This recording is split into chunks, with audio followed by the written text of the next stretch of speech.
Le numérique est confronté à une pénurie globale de talents qualifiés, a fortiori si on ajoute un critère catégoriel tel que le handicap. Nos différents métiers exigent souvent un fort niveau de technicité.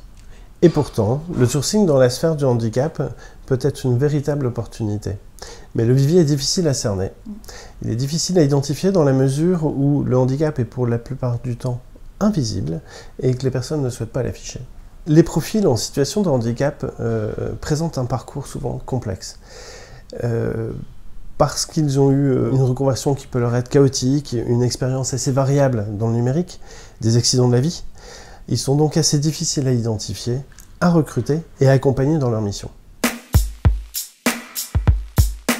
Nous avons une politique volontariste d'embauche de personnes en situation de handicap car nous considérons la diversité comme une réelle source de valeur et de richesse.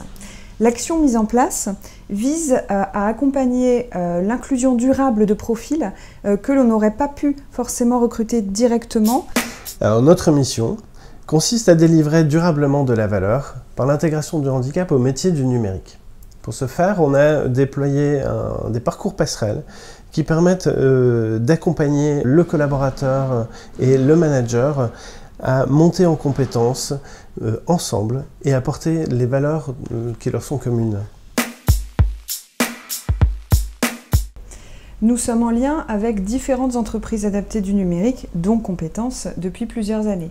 Mais le parcours et le dispositif de pré-embauche passerelle a réellement pris son essor cette année.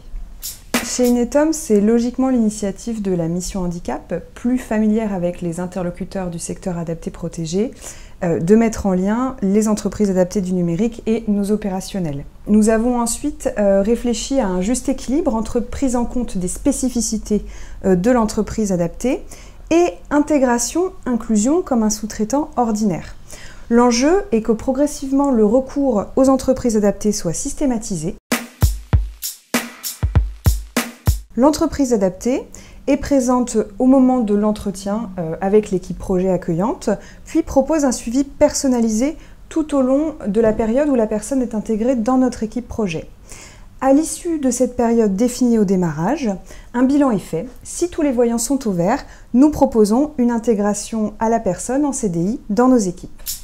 Et notre accompagnement du parcours passerelle consiste justement à démarrer par une sensibilisation avec les équipes et les collaborateurs, puis des rendez-vous mensuels, réguliers avec le manager, le tuteur. Il y a également une action de job coaching du collaborateur lui-même pour qu'il puisse changer son regard et s'accompagner dans la mission, et tout cela pour tendre vers un recrutement direct au final. Sur une année, nous avons démarré plusieurs missions, dont 3 avec Compétences et une embauche à la clé. Les autres missions sont toujours en cours et nous ambitionnons de faire grandir ce dispositif. Alors pour nous, Compétences, la mission elle est double. Elle est de mettre les collaborateurs en parcours de réussite, en parcours positif, avec, tu l'as dit, 3 missions en place, dont un recrutement en direct, mais elle est tout autant également de faire progresser les équipes accueillantes dans leur management de la diversité handicap. Nous avons une volonté forte d'œuvrer à l'inclusion des personnes en situation de handicap.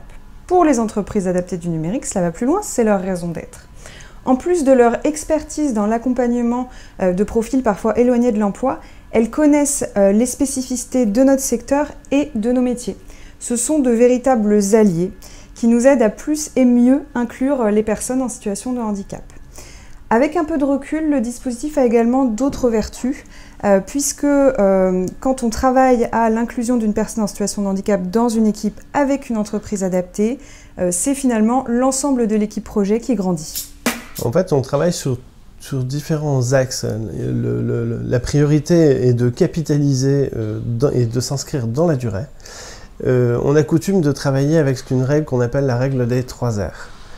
Elle consiste à croiser les regards, se rencontrer et se révéler.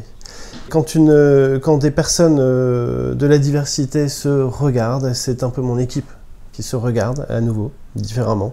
Ensuite, c'est mon équipe qui se rencontre dans un management différent par la diversité.